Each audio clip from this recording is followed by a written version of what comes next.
Bismillahirrahmanirrahim. Assalamualaikum warahmatullahi wabarakatuh. Alhamdulillahi rabbil alamin Waalaikumsalam wa bihi warahmatullahi. Alhamdulillahi rabbil alamin wa bihi nasta'in ala umurin waddin. Ashhadu an la ilaha illallah wahdahu la syarika lah wa ashhadu anna Muhammadan abduhu wa rasuluh alladzi la nabiyya ba'dah. Sahabat Abu Ubaidah yang ada di Zoom dan yang ada di YouTube, alhamdulillahi rabbil alamin. Kita dipertemukan di acara webinar ini yaitu dengan tujuan untuk mengetahui strategi kuliah di Timur Tengah. Bagaimana sih strategi di kuliah di Timur Tengah dan apa saja langkah yang akan kita lakukan agar kita bisa menggapai kuliah di Timur Tengah. Tentu kalau bercerita tentang Timur Tengah, kita tahu Timur Tengah itu ada di Mesir, ada di Syria, ada di Sudan, dan lain sebagainya, atau bahkan Arab Saudi dan yang lain sebagainya. Dan semua itu adalah tempat yang menjadi tujuan utama para mahasiswa Indonesia. Tujuan utama para mahasiswa Indonesia, bagaimana caranya agar bisa ke Timur Tengah. Jadi tidak memperpanjang kalam, di sini sudah hadir pemateri kita, Masya Allah, Ustadz Henry Togasinaga LC. Ahlan Ustaz. Ustaz. Masya Allah. Ya, assalamualaikum. Ahlan Ustaz. Ini kita acaranya full bahasa Indonesia ya, dengan tujuan semua kita dapat mengerti. Sebelum Ustadz Henry Togasinaga bercerita tentang bagaimana perjalanan beliau, saya bacakan dulu riwayat hidup beliau. Nama beliau adalah Henry Togasinaga, lahir di Perbaungan tanggal 28 Januari 1985. Dan beliau SD di SD Impres Medan Tuntungan, SLTP Santo Yosep Tapanuli Utara. Wah, ini orang luar punya ini. SMU-nya Area Medan. Kemudian S1-nya Bilad Asyam University Suria dan S2-nya Tamhidi di Al-Imam Al-Auza'i University Libanon cabang Damaskus, dan beliau dua ini tempatnya nih. Mahasiswa S2 sekarang sedang menulis tesis juga di Durman Islam University Sudan cabang Damaskus. Masya Allah.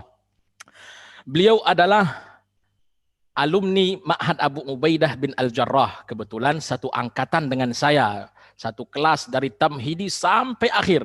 Perjalanan beliau ke Syria. Nah, saya masih di sini aja di Medan. Nah, ini Ustadz ini luar biasa ini. Nanti kita dengarkan bagaimana kisah beliau.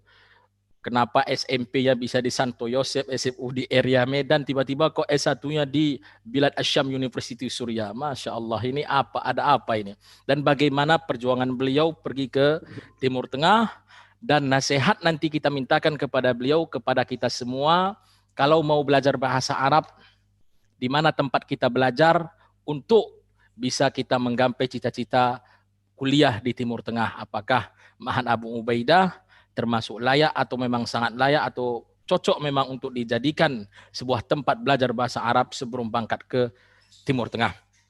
Oke, para sahabat Abu Ubaidah yang ada di Zoom dan yang ada di YouTube, sekarang mari kita dengarkan bagaimana penjelasan Al-Ustadz Al-Karim Al-Fadil Henry Togasinaga LC. Falyatafaddal alaih mashkura.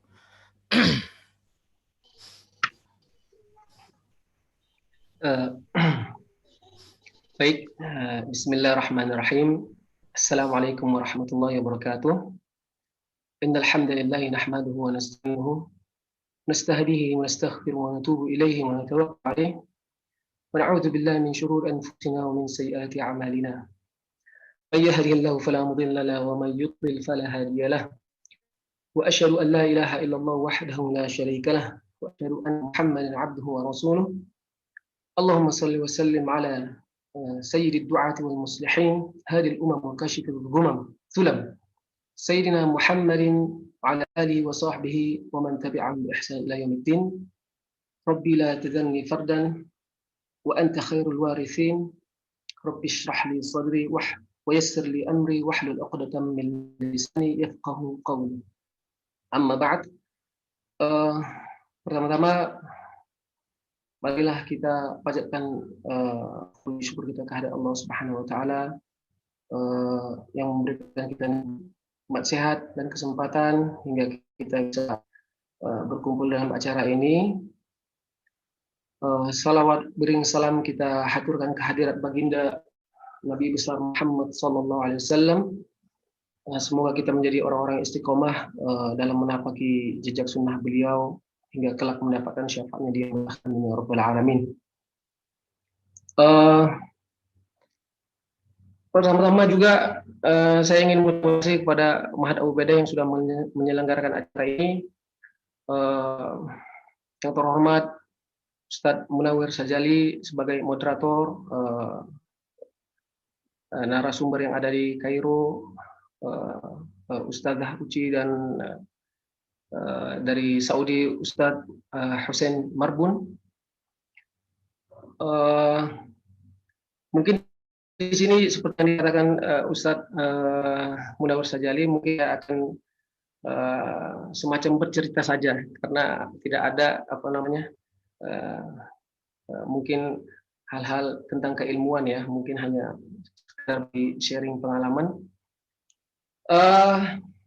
Pertama-tama mungkin saya cerita dari awal ketika belajar di Mahat ya, Mahat Abu Ubaidah.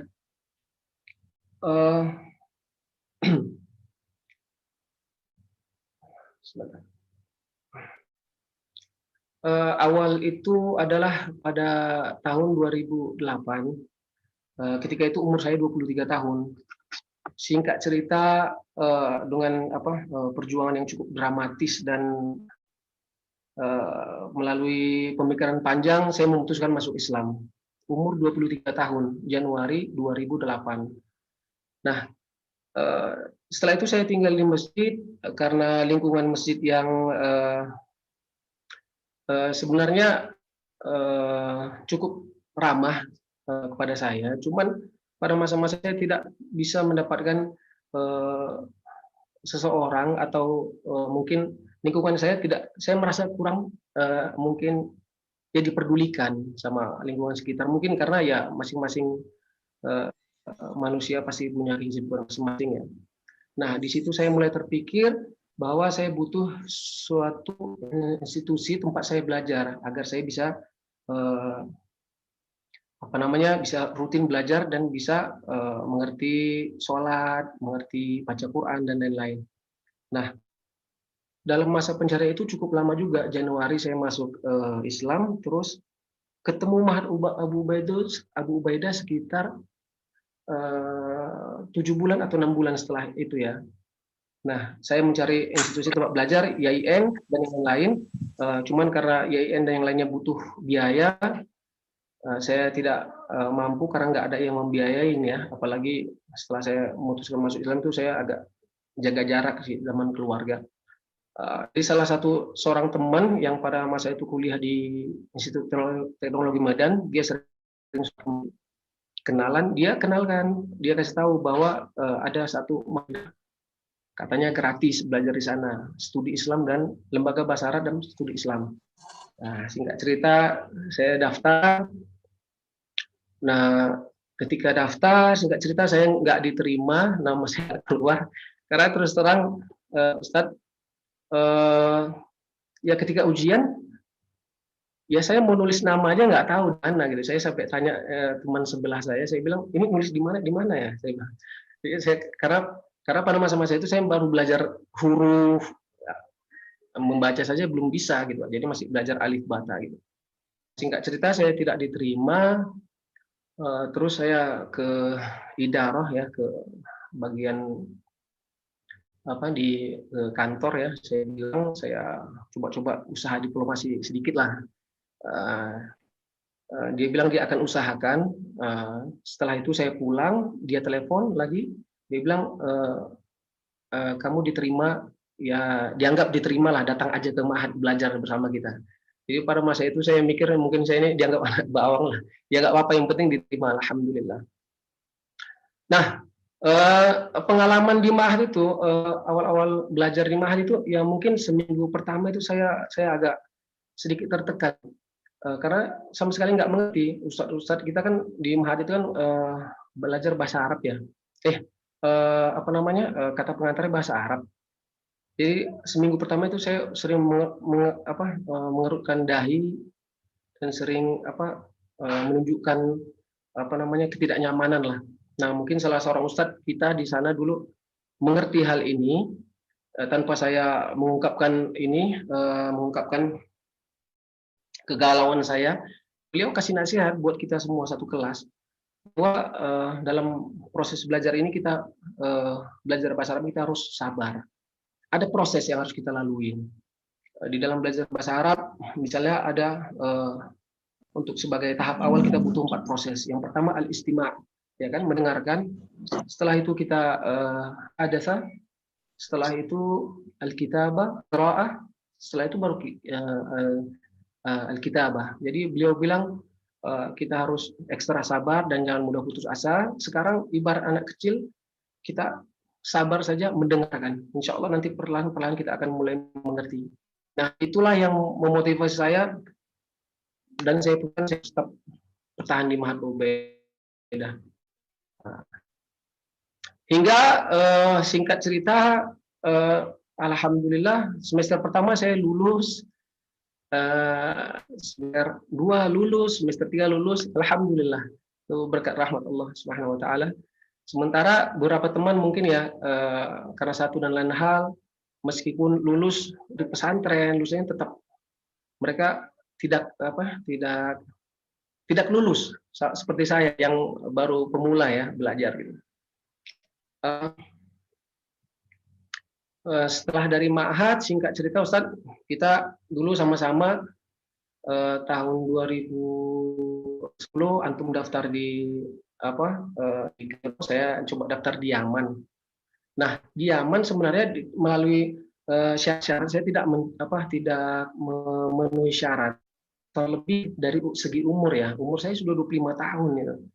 Nah, ya sementara yang dicari oleh panitia kan itu yang fresh graduate ya kan, baru-baru lulus.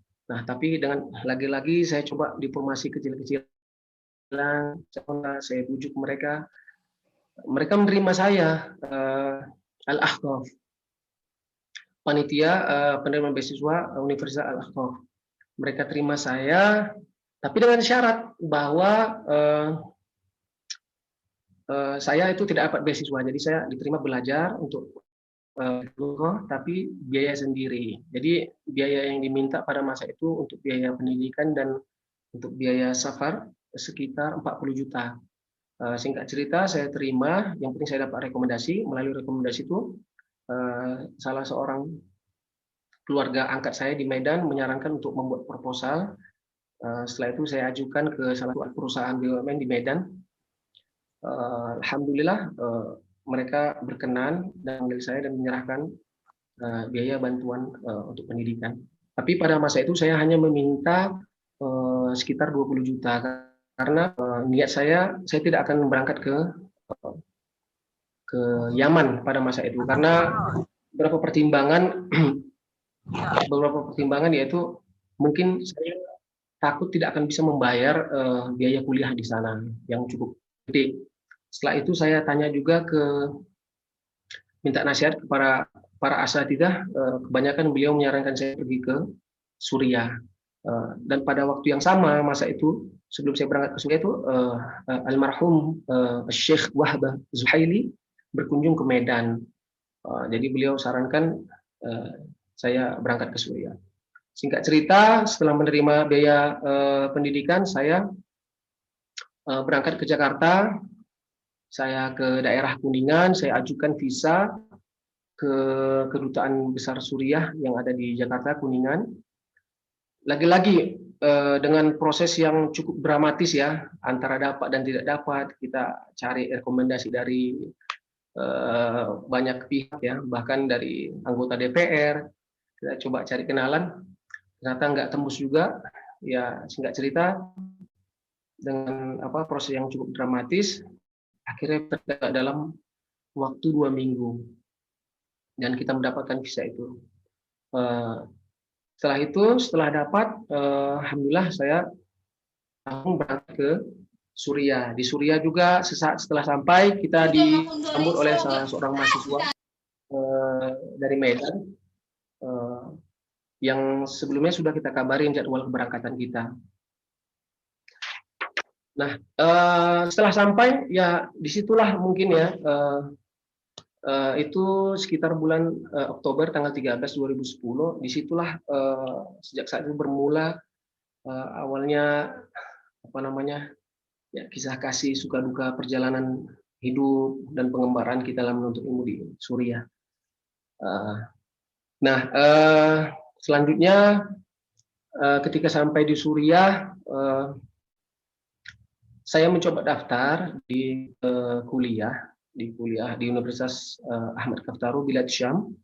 Cuman pada masa itu kita udah telat, Ustaz. Karena kan penerimaan mahasiswa itu di Timur Tengah itu rata-rata kurang lebih itu sekitar bulan September.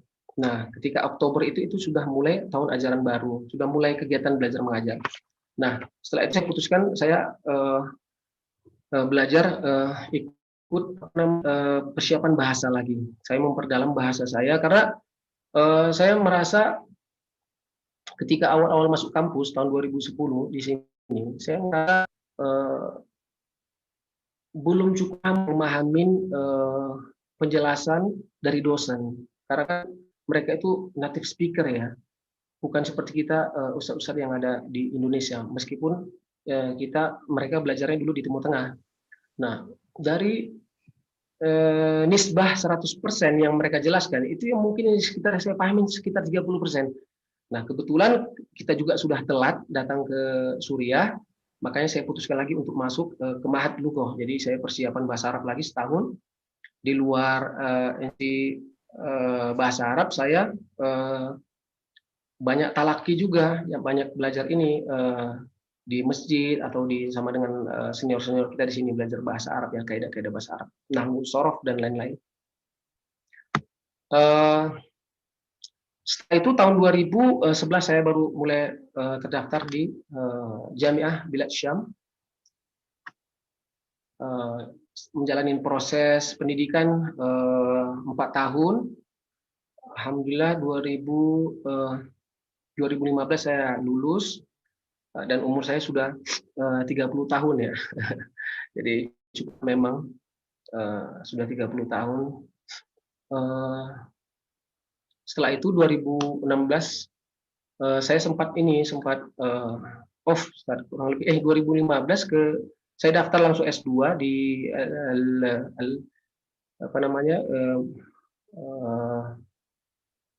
Universitas Al-Auza'i di cabang Damaskus dari Libanon ya.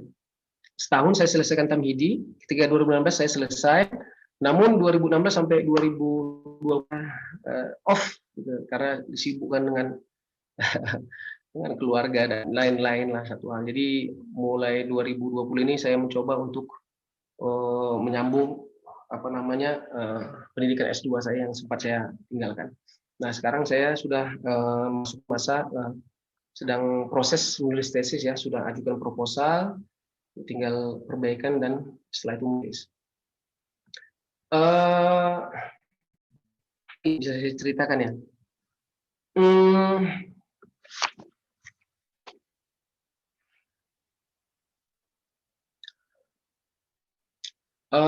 Perlu saya ini sampaikan juga teman-teman sekalian. Selama di sini kan salah satu tema kita itu adalah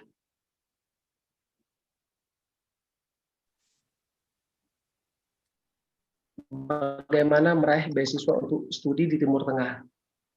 Nah, saya perlu kasih tahu ini, saya selama di sini itu tidak mendapatkan beasiswa, alhamdulillah. Sementara teman-teman yang lain di sini banyak yang mendapatkan beasiswa, dapat asrama gratis, bahkan dapat uang saku. Saya pernah mengajukan ke pihak kampus, cuman ya mereka belum bisa mengakomodir dan saya pun tidak malu untuk memfollow up dan bertanya kepada mereka. Ya akhirnya udah saya berserah diri aja, saya tidak selama di sini saya tidak beasiswa, jadi saya biaya sendiri. Alhamdulillah Allah mencukupin kebutuhan saya di sini. Nah, untuk meraih beasiswa ya mungkin kita tahu untuk teman-teman yang mungkin punya niat, punya semangat untuk belajar di luar negeri, Untuk meraih beasiswa itu saya rasa cukup mudah ya sebenarnya. Apalagi sekarang negara-negara Timur Tengah sudah hampir setiap tahun mereka membuka peluang untuk pelajar-pelajar Indonesia yang ingin belajar di Timur Tengah. Sebut saja seperti Mesir, Universitas Al-Azhar, Mesir, Libanon, Suriah, eh, Madinah, Saudi, itu hampir setiap tahun mereka buka peluang beasiswa untuk mahasiswa Indonesia. Nah, itu melalui Kementerian Agama. Jadi bagi teman-teman yang ingin mendapatkan beasiswa, maka silahkan mencari informasi di Departemen Agama di daerah masing-masing. Nah, tentu sebelum kita mendaftar atau ingin mencoba mendapatkan beasiswa itu, maka harus mempersiapkan diri dengan baik tentunya. Apalagi yang paling utama adalah kemampuan berbahasa Arab ya, kemampuan berbahasa Arab. Setelah itu kemampuan berbahasa Arab. Setelah itu mengetahui basic-basic ilmu hukum agama seperti akidah yang masuk basic, ibadah yang basic. Nah, ya baru setelah itu kita memberanikan diri untuk mengikuti ujian seleksi yang diadakan oleh Departemen Agama, dan mudah-mudahan tentu kesempatannya besar kalau kita memang benar-benar berusaha ya. Tapi semua sekali lagi tentu kita harus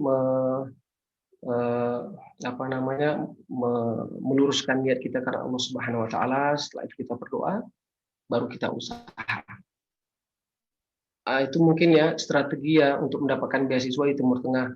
Kalau di Suriah sendiri itu ada organisasi alumni Al-Syami. Jadi teman-teman kita yang lulusan dari Suriah, kita punya organisasi di sana dan sudah bekerja sama dengan Kementerian Wakaf Suriah, dan setiap tahun itu mengadakan beasiswa untuk beberapa pelajar yang mampu dan lulus seleksi untuk menempuh pendidikan di Suriah. Sekarang kita di Suriah sendiri ada sekitar 50 sampai 60 mahasiswa, sekitar yang laki-laki sekitar berjumlah sekitar 50-an dan perempuan ada sekitar 5. Tidak semua ya yang mendapat beasiswa ya. Yang beasiswa ini juga baru sekitar tahun dijalankan ya. Jadi belum terlalu banyak mahasiswa kita di sini, tidak seperti di negara-negara yang lain.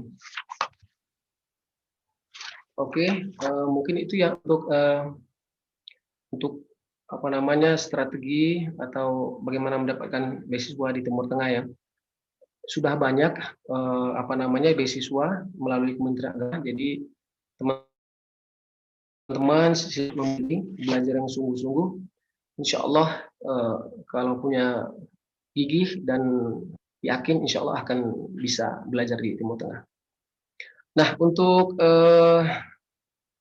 pembelajaran di Timur Tengah sendiri ya,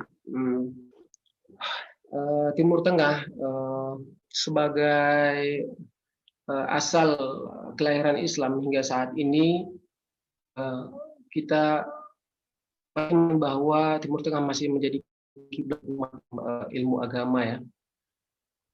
Kita kaitkan, apalagi Timur Tengah kita kaitkan dengan sejarah perkembangan Islam dengan tokoh-tokoh ternama di kajian bidangnya masing-masing. Ini menjadikan generasi masa dan masa sekarang itu banyak yang menimba di Timur Tengah. Tokoh-tokoh ternama di Timur Tengah itu baik dari segi ilmu medis, ilmu pasti, itu terintegrasi dengan ilmu agama. Nah, dengan adanya pelajar-pelajar yang selalu menimba ilmu di transformasi ilmu Islam, khususnya di Indonesia ya, dengan berdirinya lembaga-lembaga pendidikan Islam, membentuk sarana pribadi Muslim ini. Nah, khususnya untuk di Suriah, pendidikan di Suriah itu secara pemerintah masih memegang kontrol kurikulum ya, pendidikan baik itu swasta maupun negeri. Untuk lebih biasanya para mahasiswa atau pelajar untuk lebih mengembangkan daya kritisnya. Sebelum kita masuk ke situ, bahwa pemerintah memegang kontrol kurikulum swasta baik negeri. Pendidikan di Suriah juga itu menekankan kepada hafalan ya, itu sudah, apalagi khususnya dalam ilmu agama, menekankan dan menitik beratkan dalam hafalan dan daya ingat, tapi tidak juga menggunakan daya kritis. Nah, makanya untuk meningkatkan atau mengaktifkan daya kritis, kita para pelajar di Suriah itu tidak hanya mencukupkan diri untuk belajar di kampus. Nah, selain di kampus, misalnya kita ikut ada institusi lain seperti Darul Hadis Al-Ashrafiyah di sekitar Masjid Umawi, ada Darul Hadis Syarif di Mujahid Taru.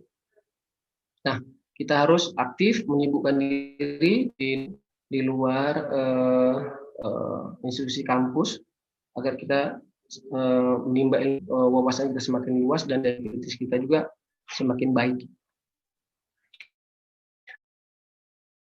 Tadi Suriah itu memang cukup ini ya, dikontrol pemerintah dan sangat ketat juga. Mungkin di negara Timur Tengah lainnya juga demikian. Misalnya saja contoh itu ketika ujian dilaksanakan, itu pada hari H ujian dilaksanakan pada pukul 8, maka sekitar 2 jam atau 3 jam sebelum ujian dilakukan, pemerintah sudah memutus jaringan telepon net. Dan nanti akan dihidupkan kembali sekitar pukul 10 ketika ujian sudah selesai. Nah, itu sangat ketat sekali. Jadi tidak bisa dilakukan upaya-upaya untuk mencurangin kegiatan ujian ya. Dan ketika peserta ujian juga, ketika mereka dalam mengerjakan ujian, lirik kanan kiri itu akan segera langsung dipakai dari ruangan dan dianggap tidak lulus pada mata kuliah yang diujikan. Ya mungkin itu sedikit gambaran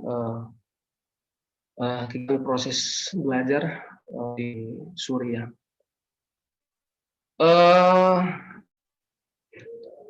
Strategi ya, kita mungkin yang kedua, bagaimana strategi hidup dan tinggal di Timur Tengah.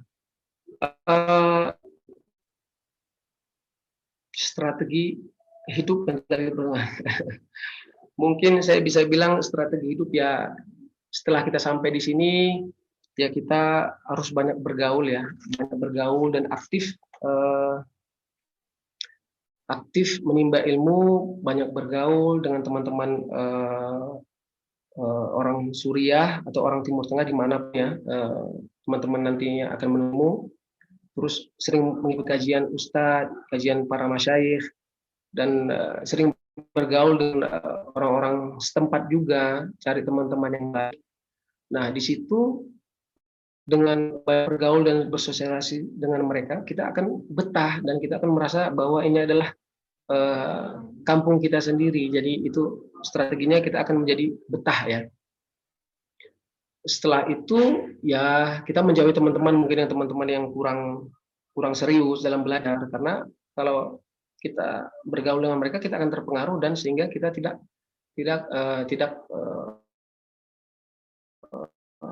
menyelesaikan pendidikan kita dengan cepat ya, atau dengan standar yang sudah ditentukan.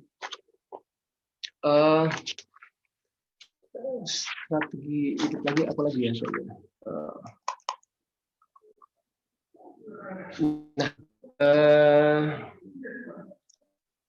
Di antara strategi itu,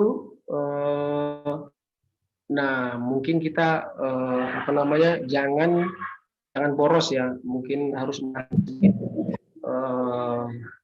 hawa nafsu makanan misalnya, itu jangan sering jajan misalnya kan, membelikan menginfakkan harta kita itu untuk hal-hal yang kita butuhkan, hal-hal pokok yang kita butuhkan, misalnya untuk makanan pokok, atau untuk tinggal kita ketika kita belajar di Timur Tengah tapi tidak mendapatkan beasiswa. Jadi untuk tempat tinggal, untuk membeli kitab ya, dan yang lain-lain. Jadi itu salah satu strategi juga, kita jangan boros lah, kita harus hemat untuk hidup kita selama di luar negeri. Masya Allah. Apa lagi ya? Kalau persiapan, sudah habis Ustaz ya? Selesai? Sesi tanya jawab Ustaz. Masya Allah, Masya Allah, syukron kathiran Ustaz Henry Toga. Syukron kathiran Ustaz Henry Toga Sinaga. Masya Allah, perjalanan tadi dari awalnya sebelum Islam, masuk Ma'had Abu Ubaidah dan pergi ke Syria.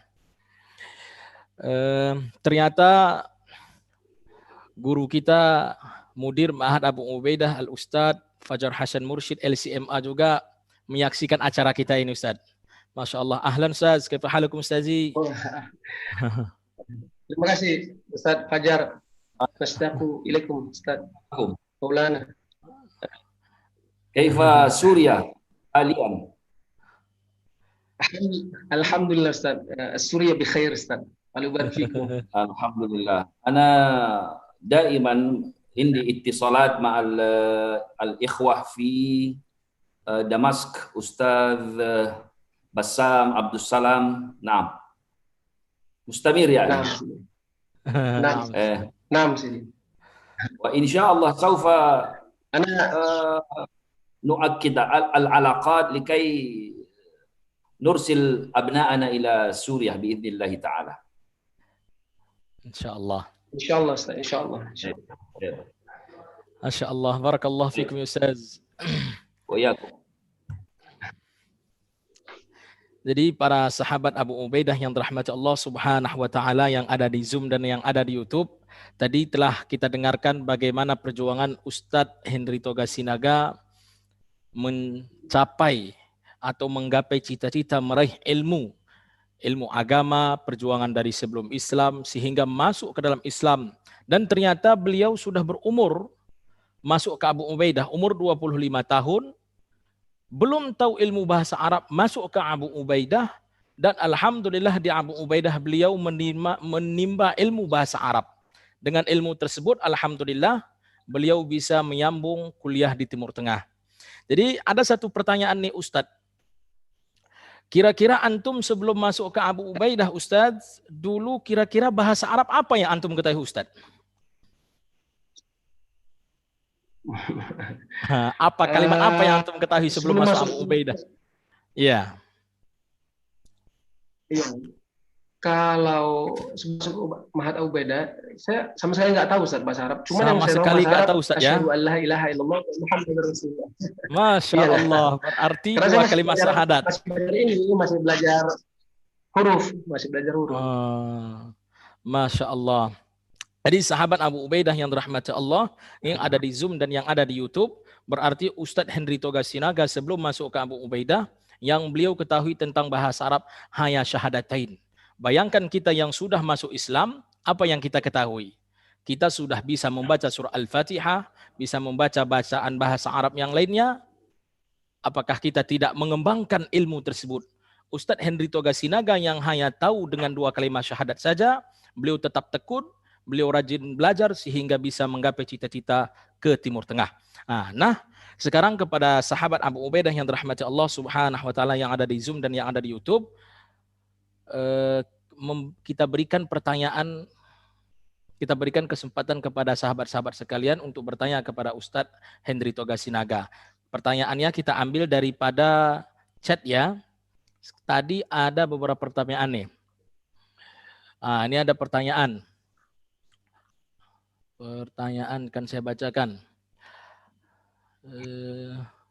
Banyak kali udah masuk ini.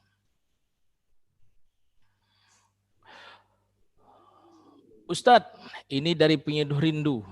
Kalau bahasa Arabnya cuma tahu ana, ente bisa kuliah di Timteng enggak, Tad?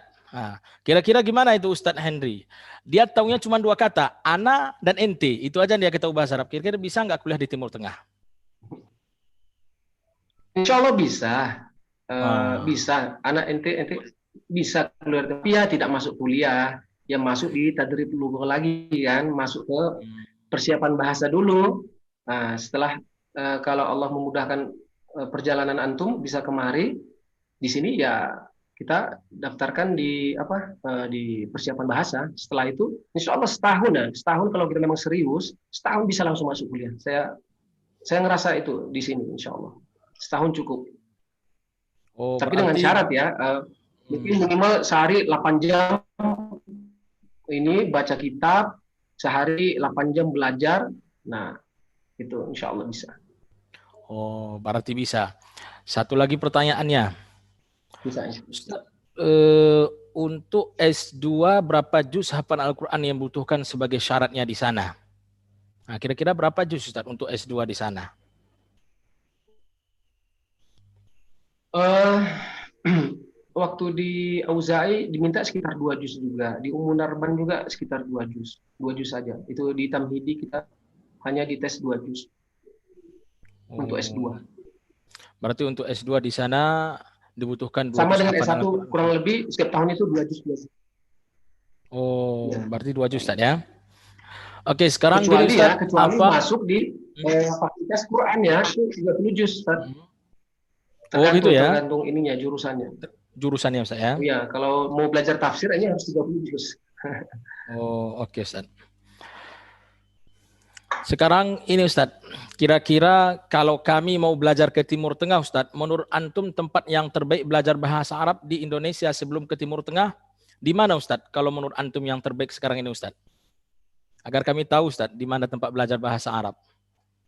Saran Antum lah Ustadz, terbaik. Baik. Kalau menurut pengalaman saya pribadi ya, mungkin karena pengetahuan saya tentang Indonesia ya secara umum, karena saya berasal dari Medan yang mungkin sejauh ini dan yang saya rasakan yang memang tempat yang terbaik ya sampai sekarang yang saya tahu masih Mahat Abu Ubaidah kalau untuk di lingkungan Medan pun Sumatera Utara ya. Karena yang sudah saya rasakan sendiri, alhamdulillah mutunya sangat baik ya. Sarana dan prasarana juga sangat baik. Jadi itu memang menunjang menunjang gairah kita untuk belajar dan menyemangati kita untuk belajar lebih giat lagi. Didukung dengan para asatidzah yang lulusan Timur Tengah dan keilmuan mereka yang cukup mumpuni juga, alhamdulillah. Sejauh ini saya rasa Mahat Abu Ubaidah cukup menjadi referensi yang terbaik lah untuk belajar bahasa Arab. Belajar Sejauh bahasa Arab. yang saya ketahui. Masya Allah. Syukron. Barakallah fikum ya Ustadz atas nasihat dan masukan Antum kepada kita semuanya. Semoga kami nanti akan tetap belajar giat dan kalau kami ingin pergi ke Timur Tengah, kalau belum pandai bahasa Arab, insya Allah kami akan mendaftarkan diri ke Mahat Abu Ubaidah bin Al-Jarrah. Dan semoga yang hadir di sini bisa mengikut jejak Antum pergi ke Syria, Ustaz. Masya Allah. Amin ya Rabbal Alamin. Oke, sahabat Abu Ubaidah yang dirahmati Allah Subhanahu wa taala yang ada di Zoom dan ada yang di YouTube, itu tadi telah kita dengarkan kisah cerita tentang guru kita Al-Ustadz Al-Fadil Henry Toga Sinaga LC yang sekarang berada di Syria atau Suriah. Jadi tadi ternyata perjalanan beliau itu penuh dengan dramatis dan memiliki berbagai rintangan dan tantangan untuk menggapai cita-cita. Namun begitupun banyak rintangan dan tantangan yang beliau hadapi, harapan beliau tak pernah pupus meskipun dihadang oleh batu besar, dihantam oleh batu karang, dan lain sebagainya. Jadi diharapkan kepada kita semua untuk tetap optimis, insya Allah kita tidak pernah berputus asa karena Allah Subhanahu wa taala sendiri melarang kita untuk berputus asa ketika kita telah tidak menggapai apa yang kita cita-citakan. La taqnatu min rahmatillah. Jangan pernah berputus asa daripada rahmat Allah. Jadi sahabat Abu Ubaidah yang ada di Zoom, yang ada di YouTube, yang dirahmati Allah Subhanahu wa taala, syukron katsiran ya Ustadz Henry Toga Sinaga. Semoga Allah Subhanahu wa taala senantiasa menjaga antum dan memberikan antum kesehatan, memudahkan S2 antum, dan semoga cepat bisa pulang ke Indonesia dan bersama kita di sini bersama-sama. Masya Allah. Sahabat Abu Ubaidah yang dirahmati Allah, yang ada di Zoom, yang ada di YouTube. Sekarang kita masuk ke pemateri kedua. Ini beliau adalah Ustazah Uci Sufiani. Beliau ini adalah seorang ustazah yang sekarang berada di Kairo. Assalamualaikum Ustazah. Waalaikumsalam Ustaz, ahlan. Ahlan, kaifa haluk ya Ustazah, kaifa haluk ya Ustazah, Masya Allah. Alhamdulillah bikhair, tamam. Kaif halukum Ustaz? Alhamdulillah bikhair. Kaifa Misra ya Ustazah? Alhamdulillah, nahnu fi awakhiris sayf. Masya Allah. Har jiddan. Har jiddan ya nih. Masya Allah. Jadi cuaca panas sekarang berada di Mesir. Mirip juga dengan Suria ya. Sahabat Abu Ubaidah yang ada di Zoom dan yang ada di YouTube, rahmat Allah Subhanahu wa taala. Pembicara kedua kita ini adalah Ustazah Uci Sufiani, sekarang berada di Kairo. Beliau tempat lahir di Garut tanggal 1 Desember 1985, status sudah menikah. Alamat di Mesir, Madinah Nasr, Kairo. Riwayat pendidikan beliau SDN Cinta Karya Garut, Jawa Barat. SMP Madrasah Sanawiyah Pesantren Persatuan Islam Garut, Jawa Barat juga. SMA juga begitu, Garut, Jawa Barat. S1 beliau Universitas Al-Azhar Kairo, Mesir, Fakultas Syariah Islamiyah. Dan S2 Universitas Al-Azhar, Fakultas Syariah Islamiyah, Qisim Fikih Am. Sekarang berada di Kairo mengambil S2. Jadi Ustazah Uci juga dulu beliau adalah dosen di Ma'had Abu Ubaidah dan sekarang berada di Kairo. Jadi ini sangat penting juga kita dengarkan bagaimana langkah beliau dulu, perjalanan beliau dulu sehingga sampai ke Kairo, dan apa yang beliau sampaikan semoga memberikan motivasi bagi kita dan kita mengikuti langkah-langkah beliau sehingga bisa sampai ke Kairo. Masya Allah. Kepada Ustazah Uci kami persilahkan. Syukran Ustaz. Bismillahirrahmanirrahim. Assalamualaikum warahmatullahi wabarakatuh. Alhamdulillah wassalatu wassalam ala Rasulillah wa ala alihi wa ashabihi wa man tabi'ahum bi ihsanin ila yaumiddin. Wa ba'd. Alhamdulillah pada kesempatan pagi hari ini ya, kalau di Kairo masih pagi, masih pukul 9.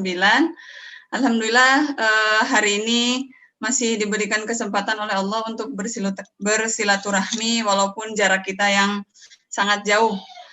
Jazakumullah ahsanal jaza kepada pihak Abu Ubaidah yang memberikan saya kesempatan di sini untuk berbagi kepada ikhwah dan akhwat yang tertarik dengan bahasa Arab dan juga kuliah di Timur Tengah. Mungkin sekilas pengantar tentang kuliah di Timur Tengah.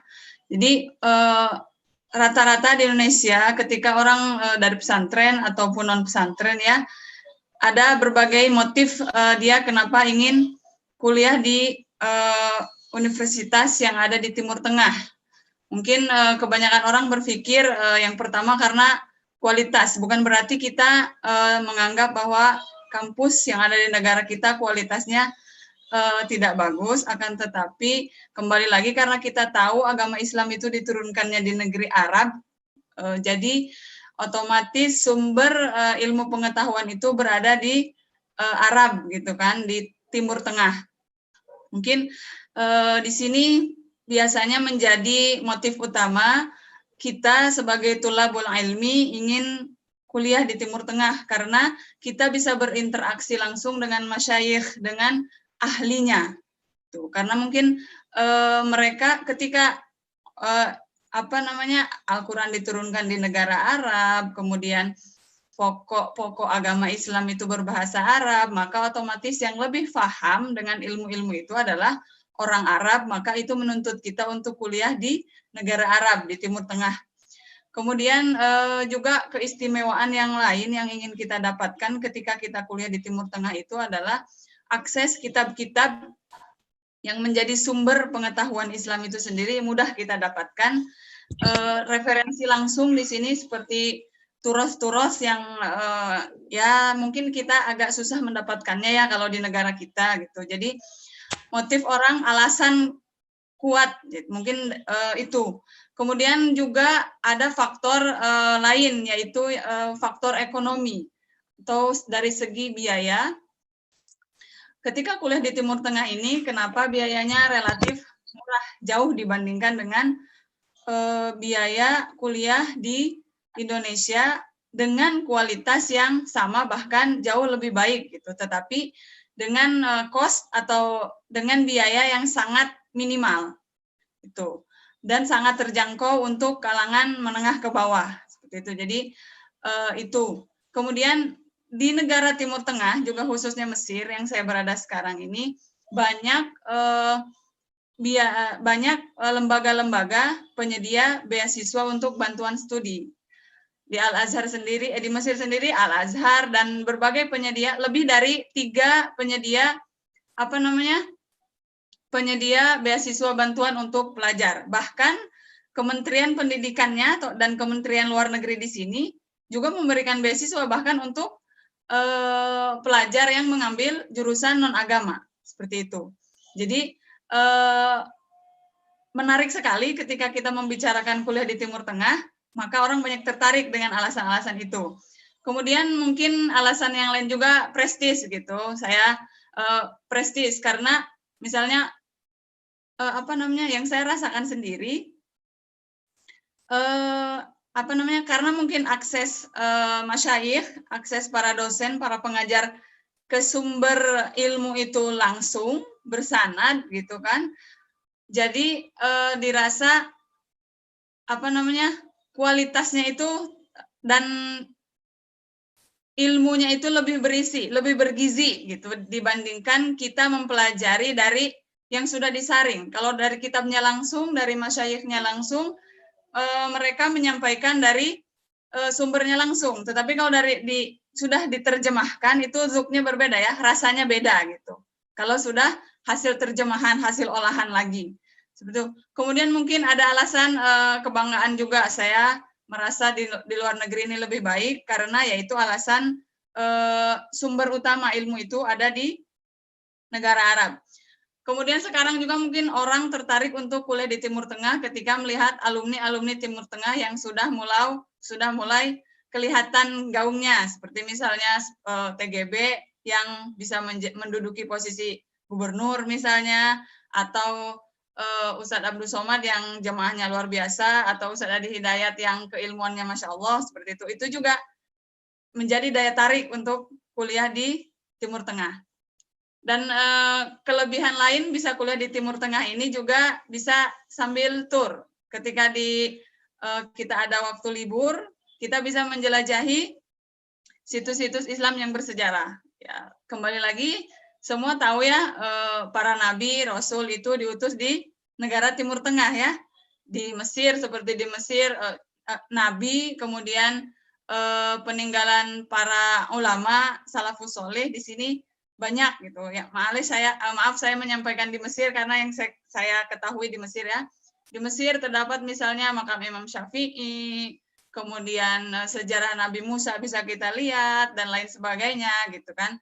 Jadi daya tarik untuk untuk kuliah di luar negeri itu juga kelebihannya itu, kita bisa menjelajahi situs-situs Islam bersejarah. Kemudian mungkin ada juga kalau misalnya yang kuliah di Saudi bisa lebih mudah akses untuk melaksanakan ibadah haji. Nah, jadi banyak hal-hal istimewa yang banyak hal-hal istimewa yang menjadi daya tarik tersendiri untuk kita kuliah di Timur Tengah. Adapun di Mesir sendiri banyak kampus yang mengajarkan atau banyak kampus-kampus tempat kita untuk belajar ilmu-ilmu agama. Ada Jamiatul Azhar, ada Universitas Al-Azhar, kemudian ada Dual Al-Arabi, Liga Arab, Universitas Liga Arab. Kemudian ada Darul Ulum Jamiatul Qahirah, Cairo University. Kemudian ada juga Ain Shams. Ada juga Universitas Zamalek. Ada American Open University. Ada Kanal Suez dan lain sebagainya. Banyak di sini. Kalaupun misalnya tertarik untuk ke Mesir dan tidak mau di Al-Azhar misalnya, masih banyak kampus-kampus lain di sini yang mengajarkan ulumuddin seperti itu. Kemudian mengenai jenjang di Al-Azhar S1, S2, S3. Kalau misalnya tertarik untuk masuk ke Universitas Al-Azhar strata 1, sekarang proses masuk Al-Azhar itu sudah diorganisir oleh Ikatan Alumni Al-Azhar Indonesia, cabang Indonesia, Ikatan Alumni Al-Azhar Internasional cabang Indonesia atau OIAAI. Di Medan ada OIAAI Sumut. Itu ada juga jalur lain yang masuknya juga mandiri, tetapi sekarang masuk Al-Azhar untuk level S1 itu tidak bisa jalur mandiri seperti Mas Ustadz Munawir juga mungkin dulu mandiri ya, tanpa dites. Masa saya juga dulu, saya S1 di Al-Azhar ini sudah lama sekali, tahun 2003, dan sistemnya sekarang tahun 2018 ketika saya ke sini lagi, sudah banyak berubah. Sekarang ke Mesir harus dites melalui DEPAG, Departemen Agama, dan ketika datang ke Mesir tidak bisa langsung masuk kuliah S1. Di sini ada namanya Daurul Lughah. Jadi seperti ma'had lagi, tapi ini walaupun di Indonesia sudah ma'had ataupun sudah mumtaz, sudah mahir berbahasa Arab, tetap harus melalui DL ini, kita singkat DL di sini, Daurul Lughah. Nah, Daurul Lughah ini 1 tahun persiapan bahasa sebelum masuk Al-Azhar S1-nya. Dan Daurul Lughah ini ada juga level-levelnya. Ketika mau masuk Daurul Lughah, sebelum masuk Al-Azhar, masuk Daurul Lughah, ada tes penempatan level. Seperti itu, ada placement testnya. Kemudian setiap levelnya juga ada ujiannya. Setelah lulus dari Daurul Lughah, baru bisa melanjutkan kuliah di Al-Azhar. Kalau misalnya tidak mau masuk Daurul Lughah, mau ke Mesir langsung S1, ada juga opsi lain, sekarang masuk namanya Pusiba. Jadi Pusiba ini Daurul Lughah juga, tapi tempatnya di Jakarta, kemudian pengajarnya juga dari Timur Tengah, dari Mesir juga, tapi penempatannya di Jakarta. Mungkin itu dibuka untuk ya yang belum siap ke Mesir, secara mungkin belum mau jauh dari orang tua, atau di Mesir mau S1 langsung, bisa memilih Daurul Lughah yang di Indonesia, yaitu jalur Pusiba. Setelah selesai dari Pusiba, di Jakarta, bisa langsung ke Al-Azhar Mesir, langsung kuliah, seperti itu. Kemudian mengenai perkuliahan S1, di sini rata-rata 4 tahun, dan sekarang 1 tahunnya ada hafalan Al-Quran 1 juz. Jadi tamat S1 dituntut untuk hafal 4 juz Al-Quran. Itu jurusan agama. Seperti itu. Dan itu untuk non-Arab. Untuk yang non-Arab, kita orang Indonesia.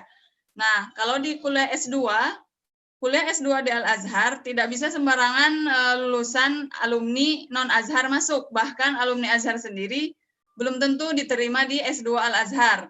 Karena lumayan ketat juga seleksinya, walaupun seleksi tanpa tes. Kalau sekarang seleksi Al-Azhar tanpa tes, tetapi lebih melihat di nilai ijazah, seperti itu. S2 Al-Azhar. Dan kalau mau masuk S2 Al-Azhar, S1-nya tidak bisa non-Azhar, kecuali dia jurusan-jurusan yang non-agama. Seperti misalnya ada yang ngambil jurusan ekonomi atau pendidikan. Begitu juga S3. Mau masuk S3 Al-Azhar tidak bisa S1 dan S2-nya non-Azhar. Harus S2-nya Al-Azhar. Kalaupun ada muadalah, itu dari kampus, biasanya dari kampus Timur Tengah juga. Dari Indonesia belum ada yang bisa masuk ke jurusan agama S2 dan S3 di Al-Azhar. Kalau jurusan non-agama bisa di Al-Azhar. Kemudian mengenai kiat belajar di Al-Azhar, tidak mudah ya belajar di Timur Tengah karena bahasa pengantarnya bahasa asing, bukan bahasa kita. Seperti itu. Tetapi walaupun tidak mudah, bukan tidak mungkin kita berhasil menimba ilmu di Al-Azhar di negara-negara Timur Tengah yang bahasa pengantarnya itu bahasa Arab. Mungkin yang harus dipersiapkan itu mental kita. Mental orang Asia dengan mental orang Afrika atau mental orang Indonesia dengan mental orang Arab itu beda. Di sini ujian itu adalah hal yang sakral, seperti itu. Nggak kenal yang namanya, dari mulai anak SD, kalau sudah namanya imtihan, tidak boleh main di Mesir itu. Sakral. Ayamul imtihanat, nggak boleh kemana-mana, nggak boleh ngapa-ngapain, pegang buku aja. Itu jadi mental kita harus disiapkan, dan kesungguhan kita untuk belajar harus disiapkan. Kalau saya mengutip perkataan Ustadz Fajar, mudir kita, kalau di Azhar, di Arab itu, kalau ujian itu, la kalam, wala salam, wala intisam, kata Ustadz Fajar. Jadi nggak kenal, kiri kanan itu nggak kenal, ya kita kenalnya buku aja. Seperti itu. Jadi kalau nggak seperti itu, kita nggak bisa gitu kuliah di Timur Tengah ini, karena memang betul yang seperti yang saya bilang, memang sakral. Kalau di Indonesia mungkin ada ujian yang namanya open book, ada multiple choice, ada apalah. Kalau di sini ujiannya satu mata pelajaran ada satu buku itu masuk ke kertas ujian kita, seperti itu. Jadi nggak bisa saya mau milihnya bab 1, bab 3, misalnya bab 2, bab 4 saya lewat, nggak bisa. Kalau di Mesir ini atau di Al-Azhar yang saya rasakan seperti itu gitu. Kemudian harus pintar-pintar memanage waktu. Apalagi kan ketika namanya mahasiswa ya, maunya bebas, mungkin maunya, dan tidak ada yang mengatur, jauh dari orang tua, jauh dari keluarga, hanya teman di sini. Kita harus bisa memanage waktu, betul-betul manajemen waktu itu penentu kesuksesan kita, seperti itu. Kemudian yang terakhir ya, paling dibutuhkan itu untuk mencapai kesuksesan, mencapai ilmu, mencapai keberhasilan ketika kuliah itu harus rajin-rajin minta doa orang tua dan orang-orang yang soleh. Seperti itu. Nah, kemudian mengenai beasiswa dan asrama di Mesir ini, sangat banyak penyedia beasiswa di sini. Jadi, ihbitu misrong fa innalakum masa'atum. Pergi aja ke Mesir, mau apa aja dapat. Mau ilmu dapat. Mau apa lagi? Mau beasiswa dapat. Mau jodoh, nanti dikasih Allah. Nah, yang belum dapat jodoh. Nah, jadi ihbitu misrong fa innalakum masa'atum di Quran ya. Pergi kalian ke Mesir katanya. Allah bilang ke Nabi Musa ya. Pergi ke Mesir, dapat kalian yang apa kalian mau. Jadi di Mesir ini, beasiswa Al-Azhar ini menyediakan, selain biayanya yang sangat murah, buku-buku sangat terjangkau, juga menyediakan beasiswa dan asrama. Beasiswa di Mesir ini tersedia untuk semua jenjang pendidikan, dari mulai SD, SMP, SMA, S1, S2, S3. Seperti itu. Untuk semua siswa dan mahasiswa dari seluruh penjuru dunia. Kita tinggal ajukan saja dengan persyaratan-persyaratan yang mereka minta. Kemudian Azhar juga menyediakan asrama. Di sana ada tempat tinggal, makan gratis semua, makan gratis, tempat tinggal gratis. Kemudian dapat uang saku juga. Ada juga jemputan ke kuliah antar jemput, seperti itu. Kemudian ada juga di sini Baitul Zakat Al-Kuwaiti. Jadi Bait Zakat Kuwait, ada juga minha dari Majelis A'la. Banyak, sangat banyak di sini beasiswa dengan syarat, asrama juga banyak dengan syarat biasanya, karena jalur dari Indonesia ke Mesir ini terbatas kuota beasiswa dari Depak, biasanya orang di Mesir 1 tahun dulu mendapatkan nilai dulu, najah dulu, lulus dulu ke level selanjutnya dengan nilai tertentu. Nah, baru bisa mengajukan beasiswa ke tempat-tempat yang saya tadi sebutkan. Dari semua paparan yang tadi saya sampaikan, bisa dipahami bahwa tidak mudah dan tidak bisa begitu saja kita kuliah di Timur Tengah, khususnya di Azhar sendiri, butuh banyak persiapan yang kita siapkan. Selain mungkin finansial, mental, yang paling penting yang harus kita persiapkan ini ketika ingin kuliah di Azhar ini adalah penguatan bahasa. Karena kita di sini belajar memakai bahasa Arab. Kalau kita tidak bisa bahasa Arab, bagaimana mungkin kita akan memahami apa yang disampaikan oleh dosen? Bagaimana mungkin kita bisa mencerna apa buku yang kita baca kalau kita sendiri tidak paham bahasa Arab? Yang saya rasakan, saya pulang dari Kairo dulu, tamat S1 tahun 2008, Kemudian saya menikah dengan orang Medan, pindah ke Medan tahun 2010. Saya mengajar di Abu Ubaidah kurang lebih 8 tahun. Masya Allah ya, udah lama.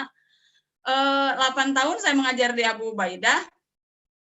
Dan saya sendiri yang di Abu Ubaidah selama 8 tahun, saya merasakan bahwa ketika seseorang mau kuliah di Timur Tengah, layak dia untuk belajar di Abu Ubaidah, mempersiapkan kemampuan dia berbahasa Arab. Modal utama bisa kuliah di Timur Tengah itu adalah bisa berbahasa Arab. Jadi kalau memang kita mempunyai keinginan yang besar, maka harus bisa berbahasa Arab. Kalau yang ada di Medan, ahlan wa sahlan untuk bergabung dengan teman-teman kita yang ada di Abu Ubaidah. Asatidz wal asatidahnya itu lulusan Timur Tengah. Selain bisa berbagi pendapat tentang bagaimana mereka dulu kuliah di Timur Tengah, juga tidak sembarangan orang bisa mengajar di Abu Ubaidah. Masya Allah, Ustadz Munawir, betul nggak Ustadz? Nah, jadi Abu Ubaidah ini selain mengajarkan bahasa Arab, melatih kita bagaimana ketika bahasa Arab itu tidak bisa hanya faham pasif, tetapi harus aktif. Orang yang aktif bisa ketika mendengar dia faham untuk mengungkapkannya kembali. Ketika dia membaca, dia faham apa yang dia baca. Ketika dia diajak ngomong, dia bisa jawab, maka barulah dia bisa bahasa Arab. Bisa dikatakan dia bisa berbahasa Arab. Kalau hanya ketika ada orang ngomong bahasa Arab, kamu ngerti nggak itu apa katanya? Ngerti. Apa coba? Kemudian diungkapkan bahasa Indonesia, itu masih belum bisa bahasa Arab. Biar aktif, ahlan wa sahlan, gabung di Abu Ubaidah. Mungkin paparan dari saya cukup sekian. Mohon maaf lebih dan kurangnya. Assalamualaikum warahmatullahi wabarakatuh. Waalaikumsalam warahmatullahi wabarakatuh. Masya Allah. Sungguh sangat terang sekali Ustazah apa yang diterangkan. Ternyata belajar di Timur Tengah itu tidak gampang ya. Terutama seperti yang beliau terangkan tadi di Mesir. Nah itu saya alami sendiri itu. Kalau sudah waktu ujian itu teringat saya itu la kalam wala salam wala ibtisam. Samping kita tuh nggak tahu kita. Kalau duduklah hantu sama kita, nggak tahu kita hantu tuh duduk sama kita. Itulah saking ngerinya ujian di Al-Azhar. Betul sekali Ustazah. Saya teringat waktu itu. Siang malam kayak demam rasanya. Jadi sahabat Abu Ubaidah yang dirahmati Allah Subhanahu wa taala yang ada di Zoom dan yang ada di YouTube, sekarang kita masuk sesi tanya jawab ya. Tadi ada saya catat beberapa pertanyaan kepada Ustazah. Nah, ini pertanyaan pertama. Apakah benar proses pembelajaran di Al-Azhar Kairo itu Ustazah dibedakan sesuai dengan mazhab yang dianut? Umpamanya kita di Indonesia bermazhab Syafi'i dan di sana mazhab kita tetap diajarkan mazhab Syafi'i. Bagaimana pandangan Ustazah? Jadi setiap lembaga pendidikan itu punya visi dan misi ya. Kemudian Al-Azhar sendiri ini atau kita sebut mungkin manhaj, setiap yayasan, setiap lembaga punya manhaj tersendiri. Jadi Al-Azhar ini salah satu manhajnya itu adalah madhabi al-fiqh gitu. Jadi semua orang harus bermadhab fikih seperti itu. Kenapa Al-Azhar? Memang mungkin kita di Indonesia tidak terlalu fanatisme madhab itu kurang. Kalau di Mesir sendiri memang ana setiap kalau ketemu, kalau bahasa Mesirnya madhabik katanya. Madhab kamu apa? Seperti itu. Ana Hanafi, ana Syafi'i, ana itu. Yang di sini yang banyaknya Hanafi dengan Syafi'i. Hanafi, Syafi'i, Maliki itu yang banyak. Paling banyak Hanafi dan Syafi'i. Nah, jadi di Al-Azhar ini yang saya tahu manhajnya itu semua harus bermadhab fikih. Kenapa? Karena agar kita tahu ketika kita menyampaikan suatu pendapat itu sumbernya dari madhab mana. Tahu kita dari Al-Quran dan As-Sunnah, tetapi di Al-Quran dan As-Sunnah kan istilahnya bulat-bulat. Di Al-Quran Sunnah itu bulat-bulat, belum terperinci gitu. Yang merincikan itu ulama-ulama madhab. Jadi kita harus bermadhab tertentu walaupun semua manhaj, semua madhab kita pelajari. Seperti saya di jurusan fikih muqaron, saya jurusan syariah, ada pelajaran fikih muqaron, fikih perbandingan madhab. Semua madhab dipaparkan. Bahkan bukan di pelajaran fikih muqaron juga, seperti misalnya pelajaran ahwal syahsiyah tentang bab nikah atau waris, semua manhaj, semua madhab dipaparkan dalam buku itu. Jadi antum nggak mau dibilang madhab Syafi'i, tetapi tetap kalau misalnya saya nggak mau dibilang madhab Syafi'i, saya mau dibilang misalnya madhab saya apa gitu kan, selain Syafi'i. Atau misalnya saya mau masuk kuliah madhab Hanafi lah, saya mau tahu pelajaran di madhab Hanafi itu bagaimana, nggak bisa. Biasanya orang Asia itu sudah ada listnya bahwa Asia itu dia madhabnya Syafi'i. Dan ketika daftar juga ada list yang harus diisi, madhabnya apa, seperti itu. Jadi ya kalau memang tidak mau bermadhab, tapi mau ke Azhar, ya nggak bisa, harus tetap ngisi madhab dan ikut kelas fikih madhab. Kalau nggak mau yang ngambil jurusannya yang usuluddin. Nah itu di usuluddin tidak ada dikhususkan madhab tertentu, tetapi fikih secara umum. Seperti itu, Allah alam, seperti itu. Oke, berarti di Al-Azhar jurusan syariah diwajibkan bermazhab, memilih mazhab, sedangkan usuluddin ataupun lughah tidak ya Ustazah ya? Ya. Oke, pertanyaan selanjutnya yang kedua. Assalamualaikum Ustazah. Kira-kira situasi keamanan di Timur Tengah itu gimana Ustazah? Apakah aman? Nah, gimana Ustazah? Keamanan kalau keamanan ya biasa ya, seperti di Indonesia juga mungkin. Kalau dari segi keamanan, ya kalau untuk perempuan jangan keluar sendiri, apalagi malam-malam misalnya gitu kan. Kalau dari segi keamanan, maksudnya keamanan perang, insya Allah kalau di Mesir ini aman. Cuman kejahatan-kejahatan kecil biasalah. Kalau di sini dibilangnya ada Musa, ada Fir'aun.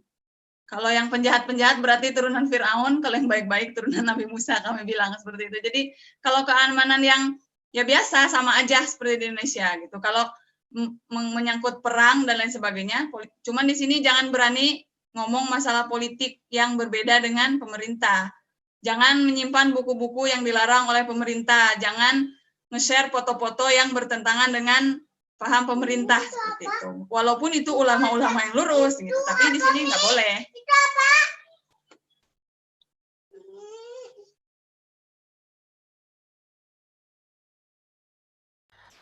Oke. Seperti itu, Ustaz. Oh gitu ya Ustazah ya, Masya Allah. Berarti Mesir masih aman untuk tempat kita menuntut ilmu. Dan sesuai tadi seperti yang dipesankan oleh Ustazah, jadi tempat yang layak untuk persiapan berangkat ke Timur Tengah itu tempat belajarnya adalah di Ma'had Abu Ubaidah bin Al-Jarrah. Betul ya Ustazah ya? Ya, saya tambahkan ya Ustaz. Karena alumni Ma'had Abu Ubaidah sendiri di sini kurang lebih ada 15 orang. 15 orang yang saya pernah ngajar.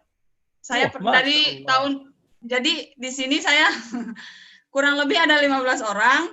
Itu terdiri dari lulusan, walau ada yang sudah lulus, ada yang di tengah perjalanan juga ke Mesir, ada yang dari Ma'had Lughah, ada juga yang dari Ma'had Tahfidz Abu Ubaidah.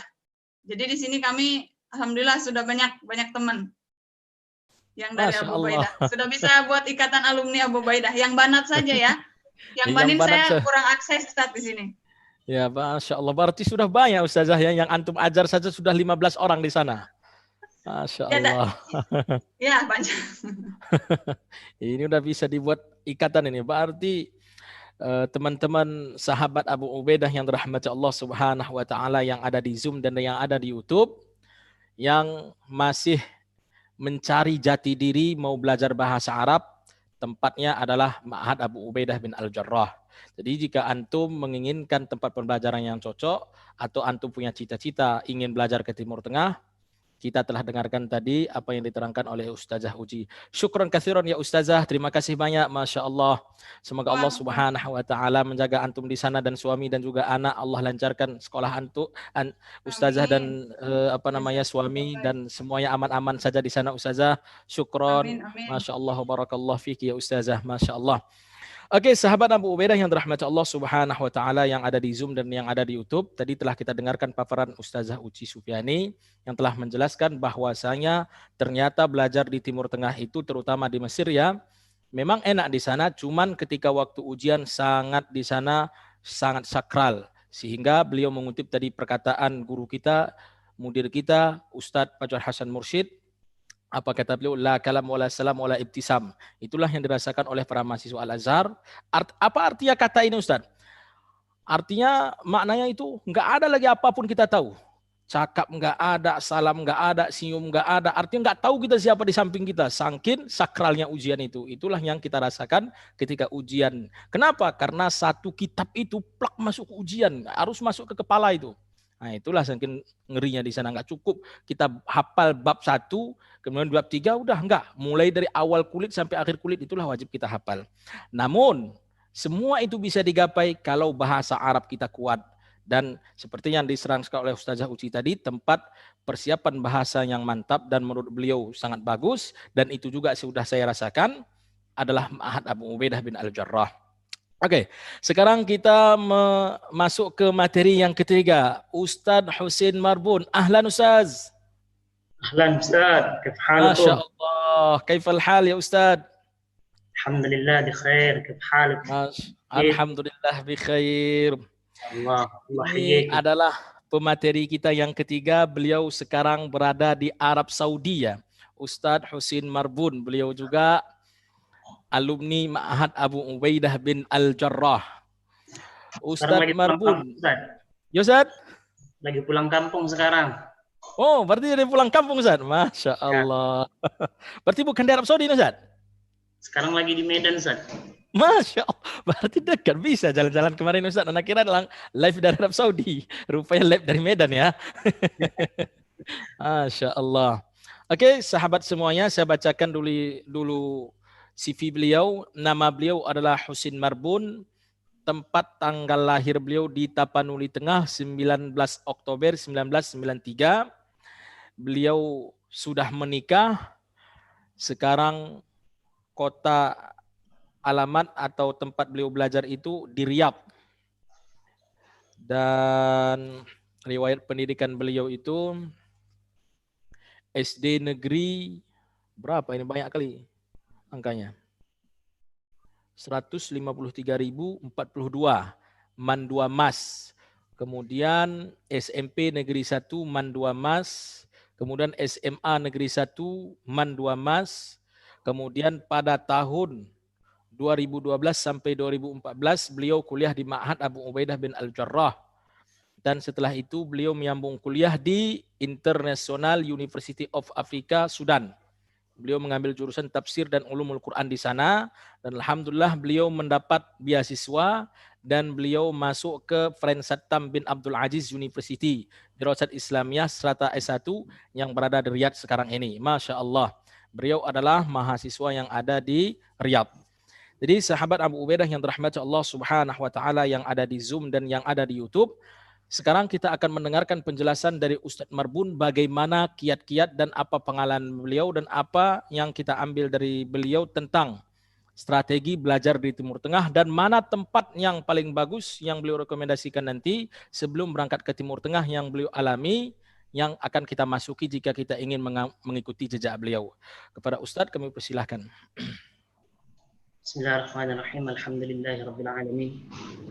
Wassalatu wassalamu ala Rasulillah wa ala alihi wa sahbihi ajmain. Amma ba'd. Pertama-tama kita harus bersyukur ya kepada Allah atas semua limpah rahmat-Nya serta salawat kepada Rasulullah sallallahu alaihi wasallam. Dan terima kasih juga kepada Ustadz Munawir yang telah mempersilahkan saya pribadi. Jazakallah khair Ustadz. Dan izin juga kepada para asatidzah, para senior dan lain sebagainya.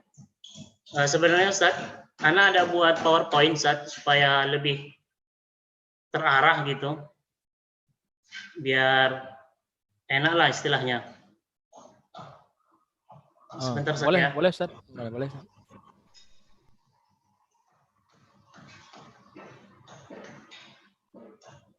Udah nampak? Oke, nampak. Ups.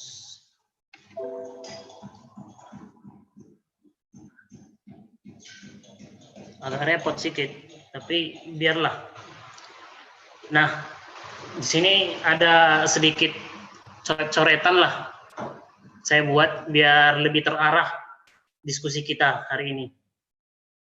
Nama saya Hussein Marbun, ada nisbah di Al Tapanuli, biar lebih keren kata orang-orang. Ini ada profil singkat yang sudah dibacakan Ustadz Munawir tadi, bisa juga dilihat. Nah, sekarang kita masuk ke cara meraih beasiswa studi di Timur Tengah. Saya memaparkan di sini ada 4 cara. Yang pertama, kita harus mempersiapkan diri dulu. Apa saja yang harus kita persiapkan? Yang pertama, mempersiapkan bahasa Arab dan wawasan keislaman yang memadai. Artinya apa? Kita harus ada sedikit, walaupun sedikit bahasa Arab dan sedikit wawasan keislaman, apakah fikih, tauhid dan lain sebagainya. Terus yang selanjutnya mempersiapkan hafalan Al-Quran. Ada beberapa kampus di Timur Tengah itu mensyaratkan harus ada hafalan. Contoh yang sudah disebutkan tadi sama Ustazah, harus ada hafalan dan lain sebagainya. Terutama apabila kita masuk ke kuliah Al-Quran, ya kan? Fakultas Al-Quran itu wajib. Contohnya saja di Madinah, setahu saya apabila kita mau mengambil di Fakultas Al-Quran, dia itu wajib harus hafal 30 juz.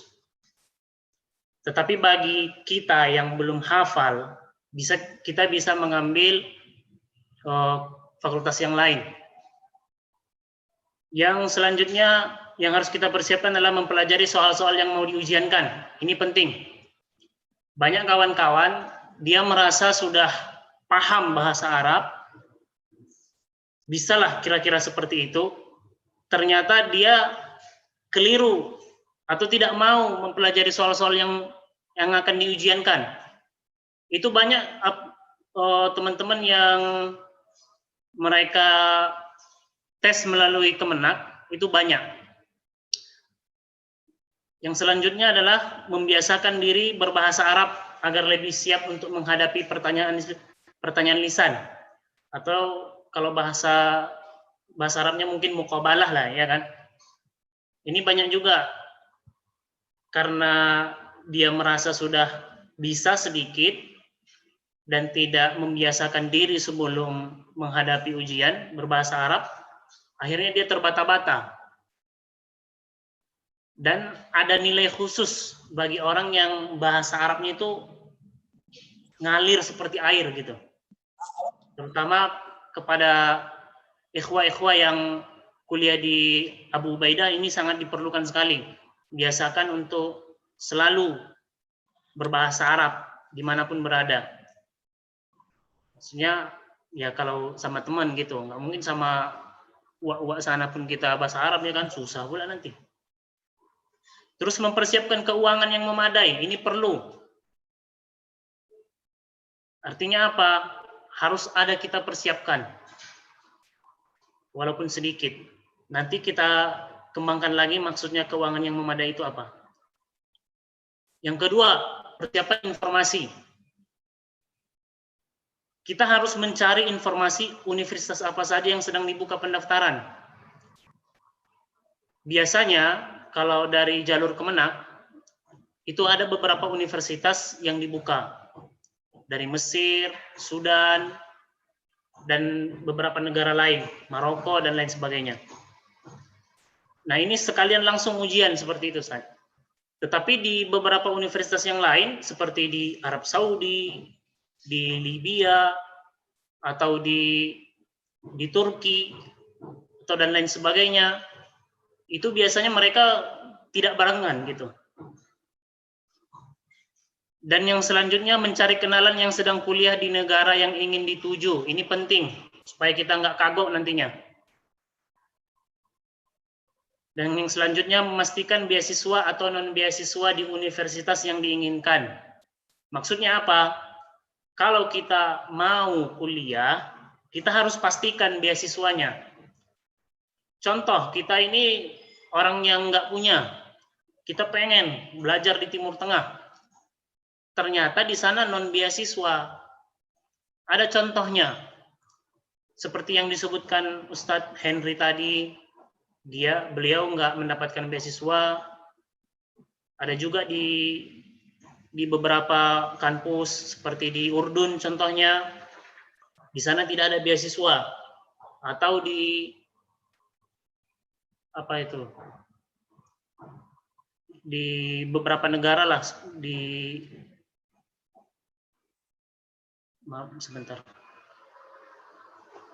beberapa negara di dekat-dekat Maroko sana tidak ada beasiswa. Tujuannya apa? Supaya kita tahu nanti menyisihkan uang kita. Apakah beasiswanya full atau tidak? Itu juga perlu. Artinya kita harus selalu menggali informasi, bertanya seperti itu. Yang selanjutnya mencari informasi kebutuhan dan perkiraan pengeluaran sehari-hari atau per bulan. Bagi kita yang tadi saya sebutkan, kalau keuangan kita memang tidak ada, ini kita harus betul-betul. Sebagai contoh, dulu waktu saya kuliah di Sudan, kita karena jor-joran ini ya kan, yang penting kuliahlah dulu gitu. Nah, masuk di Sudan. Beasiswa di sana itu bukan full atau apa, tetapi beasiswa kita itu cuma beasiswa gratis kuliah gitu. Dan di beberapa kampus di sana bahkan tidak menyediakan asrama. Artinya apa? Kita harus mati-matian mencari gitu. Mencari siapa nih yang mau memberi beasiswa. Karena kehidupan kita itu bukannya ketika kita berangkat, tetapi ketika kita mulai start di sana dan 4 tahun yang akan datang. Seperti itu. Alhamdulillah apabila kalau dia ada dari sekolah ada yang menyediakan atau lain sebagainya, ada lembaga, itu lebih bagus. Tapi kalau tidak ada, ini harus dipikirkan masalah keuangan. Karena akan banyak kendalanya di situ. Apalagi mahasiswa yang notabene keuangannya kurang, akhirnya dia akan mencari kerja dan lain sebagainya, tidak selesai-selesai pendidikannya. Yang selanjutnya, bertanya kepada alumni atau PPI negara yang diinginkan guna menghindari sesuatu yang tak diinginkan. Ini perlu,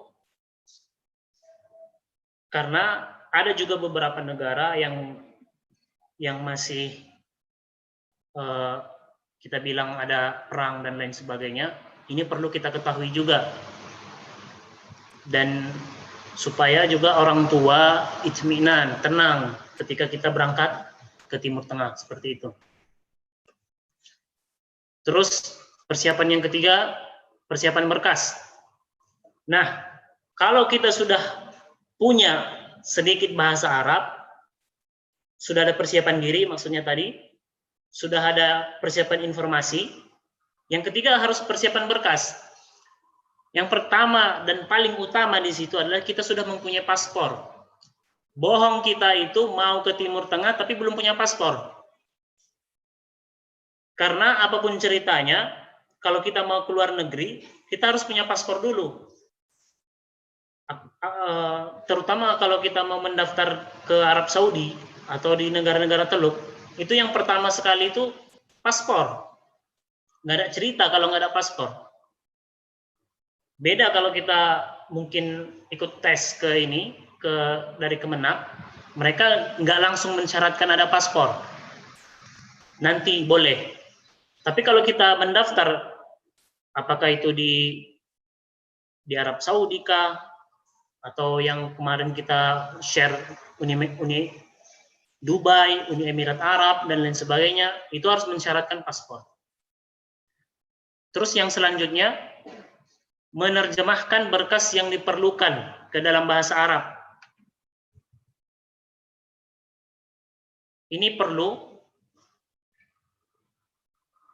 sebentar.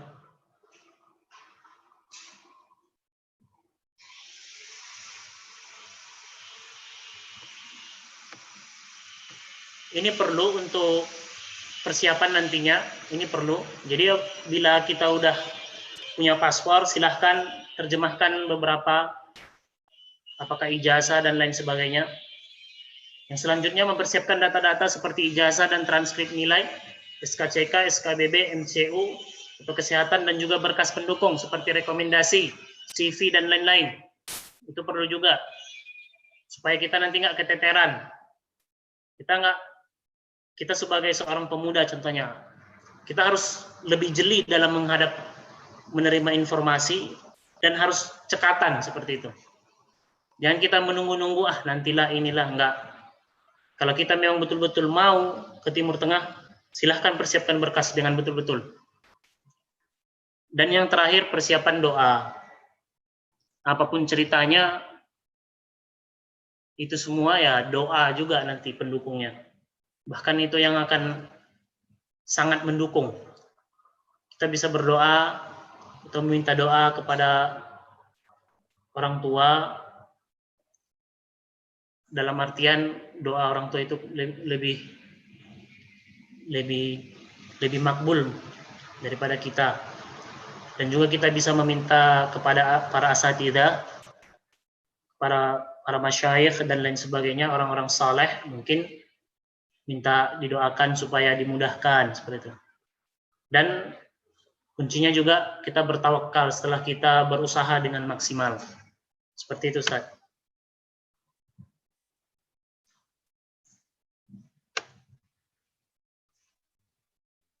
Dan yang selanjutnya, strategi hidup. Strategi hidup dan tinggal di Timur Tengah itu, yang pertama, pilih lingkungan yang aman. Ada beberapa cerita dari ikhwah yang mereka itu tidak tinggal di asrama. Kalau di asrama mungkin, ini kenapa ini bisa jalan sendiri? Mungkin ada beberapa ikhwah yang bercerita, mereka sering kemalingan, bahkan sampai ditodong seperti itu. Banyak juga kawan-kawan kita di Sudan dan lain sebagainya itu, Afwan ini kok bisa dicoret-coret gitu ya?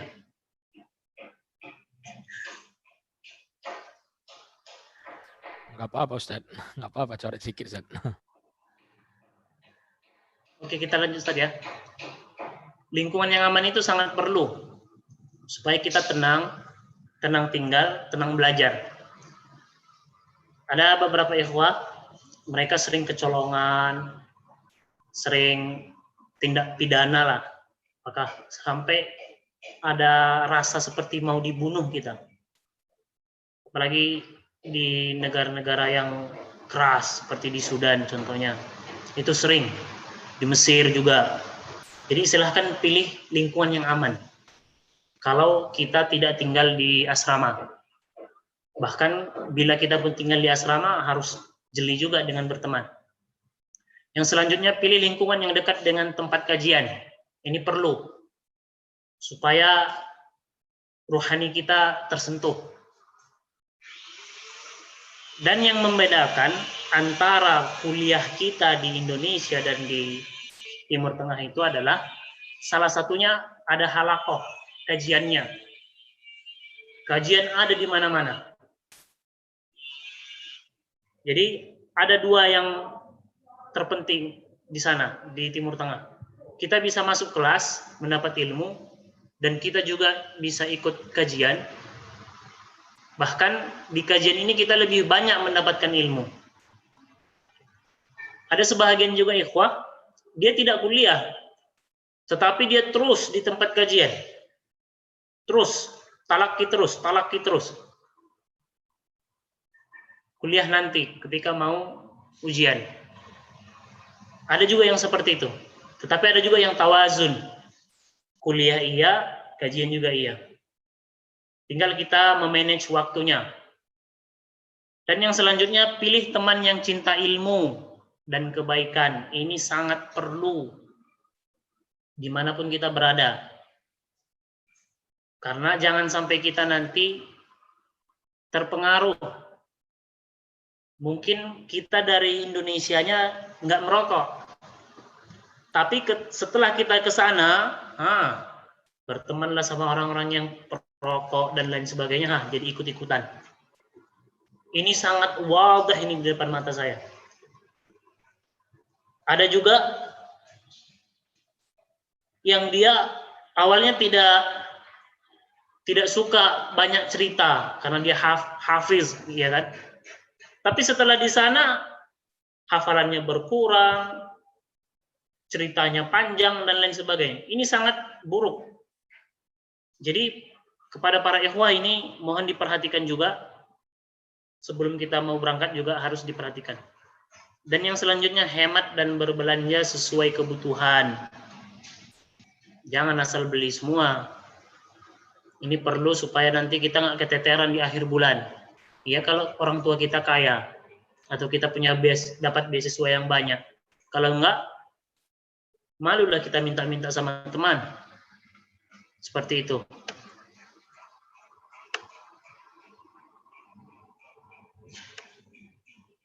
Dan yang selanjutnya, bagaimana mempersiapkan bahasa Arab untuk studi ke Timur Tengah? Yang pertama, bergabung dengan Ma'had Abu Ubaidah. Mungkin saya bisa cerita di sini, Ustadz ya. Awalnya, kalau dari CV yang antum baca tadi, saya ini dari umum, dari SD, SMP, SMA, negeri. Nggak ada pernah saya tahu tuh. Jadi awal-awal ke Ma'had Abu Ubaidah, ya udah, pelongok-pelongok juga, nggak tahu apa-apa. Nah, sampai di sana ditanya bahasa Arab, Mas Muka, nggak tahu Ustaz. Bisa baca Quran? Bisa baca Quran. Jadi cuma itu aja. Nah, ketika masuk penempatan level ujian, semuanya 100 soal bahasa Arab semua. Kita nggak tahu, sedangkan bahasa Arab saya aja nggak tahu. Disuruh ujian 100 soal bahasa Arab semua. Udahlah. Finihayah, udah minum Paramex lah. Pusing kepala. Bahasa apa ini? Dulu saya rasa itu bahasa planet kayaknya ini pikir. Dibaca seperti bahasa seperti Al-Quran, nggak tahu juga ya kan. Akhirnya ya karena berfokus kuliah di Ma'had Abu Ubaidah, alhamdulillah sekarang bisa ke Timur Tengah.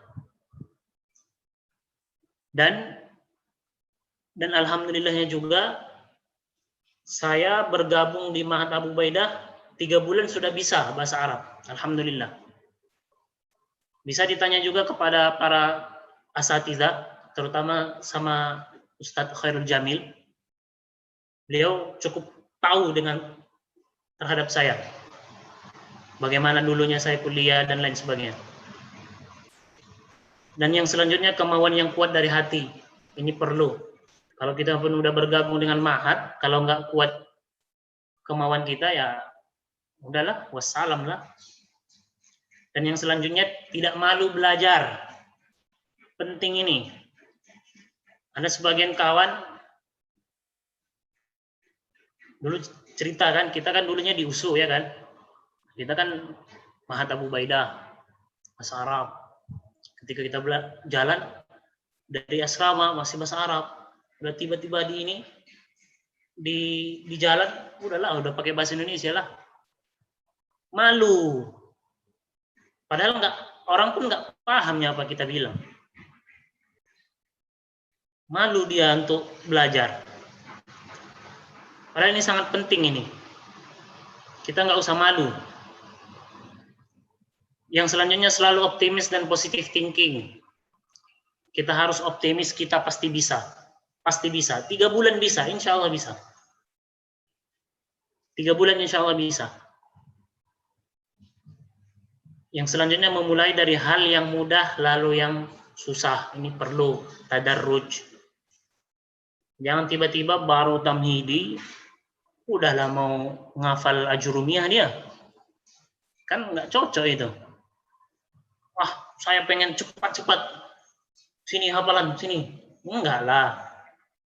Sabar, bertahap. Yang selanjutnya berdoa dan bertawakal kepada Allah. Itu semua kunci dari awal, kunci di akhir. Apapun ceritanya kita harus banyak-banyak beribadah dan berdoa. Mungkin itu aja Ustaz. Apa singkatnya? Syukran, jazakumullah khair. Mungkin ada yang mau ditanya Ustaz. Singkat-singkat saja Ustaz. Masya Allah, syukran Ustaz. Paparan yang luar biasa Ustaz, Masya Allah. Oke, sekarang kita masuk ke sesi tanya jawab. Tadi ada beberapa saya catat pertanyaan di sini. Pertanyaan pertama, apakah belajar di tim teng itu Ustaz, laki-laki dan perempuan itu digabung? Gimana itu Ustaz? Apakah memang digabung atau tidak? Nggak ada yang digabung. Tetapi pernah saya dengar nggak tahu kebenarannya ya, di Tunisia digabung. Tapi nggak tahu apakah kebenarannya benar apa tidak. Wallahu a'lam. Sejauh pengetahuan Ana nggak ada yang digabung. Berarti di sana tidak digabung saya. Berarti laki-laki, laki-laki, Laki-laki, perempuan. Berarti sama seperti ma'had kita, ma'had Abu Ya, Ubaidah. betul. Nah, laki-laki, perempuan. Oke. Pertanyaan yang kedua. Hafalan Al-Quran ada Ustadz, namun bahasa Arab terbata-bata, kurang bisa. Bisa nggak kuliah ke Madinah? Bisa. Ada pengalaman menarik ini. Mungkin kepada ikhwah yang merasa, bahasa Arab saya nggak bagus. Nggak. Ada ummal, kita bilang ummal. Ummal di Arab Saudi itu rata-rata kita bilang dari India, Pakistan, Bangladesh kita bilang. Mereka nggak tahu apa-apa. 2 minggu di sana, mereka udah ngomongnya apa? Ana kalam, anta kalam.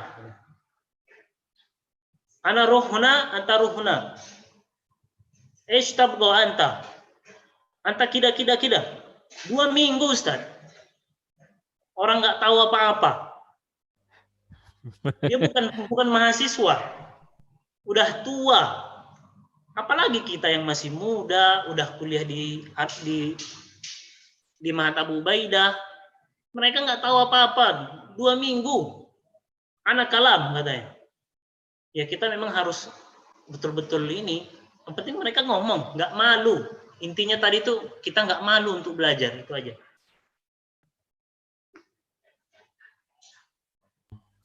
Masya Allah. Berarti orang yang nggak tahu bahasa Arab saja bisa ana kalam, anta kalam, anta rohenak, ana rohenak. Anta rohina, ana rohina. Berarti anta masyihunak, ana masyihuna. Berarti nggak menjadi hambatan bahasa Arab yang masih terbata-bata bisa kuliah di Madinah. Oke. Ini pertanyaan yang terakhir Ustadz. Hafalan Al-Quran ketika mau ke Timur Tengah itu mulai dari juz pertama atau juz terakhir Ustadz? Biasanya sejauh pengetahuan Ana itu 3 juz terakhir. Bisa. Tapi kita juga bisa ngobrol sama panitia bahwasanya saya hafal dari sini ke sini. Nanti tinggal dites. Kecuali kalau kita mengambil fakultas Al-Quran. Di mana-mana fakultas Al-Quran itu lebih banyak. Apalagi kalau di Madinah itu, antum harus sudah hafal 30 juz. Gitu, Ustaz. Tapi di tempat-tempat lain, ada yang 3 juz, 5 juz, seperti itu. Berarti kita juga, tidak ditentukan Ustaz, ya dari awal atau di akhir. Di mana kita bisa lebih bagusnya 3 juz terakhir aja. Itu lebih selamat lah istilahnya. Lebih selamat saya. Ya. Oke. Ustaz, berarti antum sebelum dulu pergi ke Riyadh dan pergi ke Sudan, berarti antum dari umum dan tidak memiliki basic bahasa Arab. Enggak ada sama sekali. Itu seperti yang Ana bilang tadi. Iya. Sedangkan bahasa Arab saya saja nggak tahu. Jadi datang Berarti mukobalah, ya, datang mukobalah ke Ma'had, ya. bisa bahasa Arab enggak? Apa bisa? Baca Quran bisa? Bisa, Ustaz. Ya udah baca. Itu aja, lulus. Masuk tamhidi. Masya Allah. Berarti Ma'had Abu Ubaidah membentuk antum bisa berbahasa Arab sehingga bisa melanjutkan kuliah di negeri Arab. Alhamdulillah. Alhamdulillah. Jadi sahabat Abu Ubaidah yang dirahmati Allah Subhanahu wa taala yang ada di Zoom dan yang ada di YouTube, tadi telah kita dengarkan paparan daripada 3 pemateri kita daripada 3 negara yang berbeda. Pertama dengan Ustadz kita, Ustadz Henry Togar Sinaga, langsung dari Syria. Yang kedua dengan Ustazah kita, Ustazah Uci, langsung dari Mesir. Yang ketiga dengan Ustadz kita, Ustadz Husin Marbun, yang sekarang kuliah di Riyadh, tapi kebetulan lagi liburan sekarang di Medan. Nah, berarti ini cocok ini bagi kita yang ingin bertanya-tanya. Jadi para sahabat Abu Ubaidah yang dirahmati Allah Subhanahu wa taala, ternyata kalau kita ingin berangkat ke negeri Timur Tengah, ada yang pergi ke negeri Mesir, ada yang pergi ke Arab Saudi, ada yang pergi ke Sudan. Bagi antum yang belum memiliki basic bahasa Arab yang cukup, Abu Ubaidah adalah tempat agar antum bisa menimba ilmu. Jadi bagi antum yang ingin mendaftar ke Ma'had Abu Ubaidah bin Al-Jarrah, caranya sangat mudah. Antum cukup buka di internet abuubaidah.com, di sana insya Allah akan dibuka pendaftaran, dan pendaftaran sekarang masih terbuka sampai dengan tanggal 17 September 2020. Jadi bagi antum, cepatan daftar karena kuota kita terbatas dan tempat kita pun memang terbatas. Jadi bagi antum yang mendaftar cepat, insya Allah bisa masuk. Bagi kota yang telah terpenuhi nanti, tapi kita jangan cerita kota dulu. Kita penting usaha dulu. Insya Allah kita akan bisa menggapai seperti yang digapai oleh 3 ustadz dan ustazah kita tadi. Dan saya juga dulu, ini sedikit cerita tentang saya ya. Tadi para ustadz itu telah berbicara, saya pun sedikit ingin berbicara. Saya juga dulu dari umum nggak pernah pesantren, sama dengan Ustadz Husin Marbun, sama dengan Ustadz Henry Toga. Mungkin Ustadz Henry Toga lebih ngeri lagi. Beliau dari bukan Islam menjadi Islam. Artinya masih belajar huruf, sedangkan saya ketika masuk Abu Ubaidah itu sudah pandailah baca Bismillah, Fatihah, dan yang lainnya. Yang saya ketahui ketika tamat SMA dulu, yang saya tahu itu adalah ana, naam, la. Nah, itu aja yang saya ketahui bahasa Arab. Alhamdulillah ada Ma'had Abu Ubaidah, saya mendaftar di Ma'had Abu Ubaidah. Di sini kita dibimbing, dibina dengan guru-guru yang Masya Allah luar biasa. Yang saya lihat waktu itu ustadznya tawadhu, ustadznya hatinya bersih, waktu itu ustadznya mempunyai keilmuan yang luar biasa. Dan insya Allah sekarang pun sama dengan yang dulu. Jadi bagi antum yang ingin belajar di Abu Ubaidah seperti yang saya rasakan dan ustaz-ustaz dan ustazah kita tadi yang telah rasakan, mereka semua berhasil menguasai bahasa Arab karena mereka belajar di Ma'had Abu Ubaidah. Dan bagi antum yang ingin belajar ke Timur Tengah, tadi telah mereka ceritakan pengalaman mereka. Tadi beliau-beliau para ustaz-ustazah kita telah menceritakan bagaimana di Timur Tengah itu semua mereka merekomendasikan kepada kita untuk daftar di Ma'had Abu Ubaidah bagi yang ingin belajar bahasa Arab dan meneruskan pelajaran kita atau kuliah kita di Timur Tengah. Jadi cara daftarnya adalah buka internet, langsung buka abuubaidah.com. Nah, di sana ada link pendaftaran, langsung daftar, dan nanti jangan lupa daftar ulang, kemudian ikuti persyaratan-persyaratan dan prosedur. Pendaftaran masih buka sampai dengan tanggal 17 September 2020.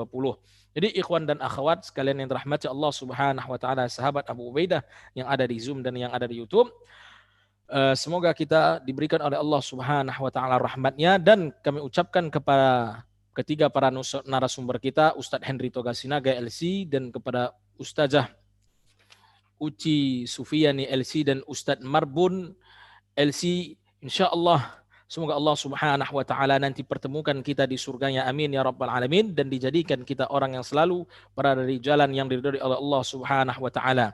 Salah satu menggapai ridho Allah Subhanahu wa taala adalah untuk selalu mendekatkan diri kepada Allah. Cara mendekatkan diri kepada Allah adalah mengetahui isi kalamullah. Cara mengetahui isi kalamullah tentunya harus ada ilmu bahasa Arab. Bagaimana cara agar kita memiliki ilmu bahasa Arab? tentunya kembali ke cerita pertama, yaitu masuk ke Abu Ubaidah. Cara masuknya gimana? Kembali lagi ke cerita pertama tadi, yaitu buka internet abuubaidah.com dan ikuti semua prosedur yang telah ditentukan. Semoga Allah Subhanahu wa taala jadikan kita insan yang senantiasa memiliki kepribadian yang islami dan sesuai dengan tuntunan Rasulullah Muhammad sallallahu alaihi wasallam. Jadi, akhir kata, inilah yang dapat kita sampaikan kepada sahabat Abu Ubaidah yang dirahmati Allah Subhanahu wa taala yang ada di Zoom dan di YouTube.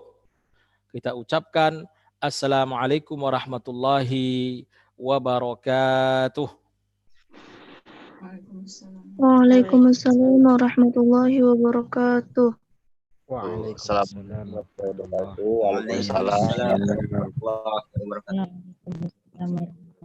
wabarakatuh. Waalaikumsalam Ustaz, saya dari Siantar.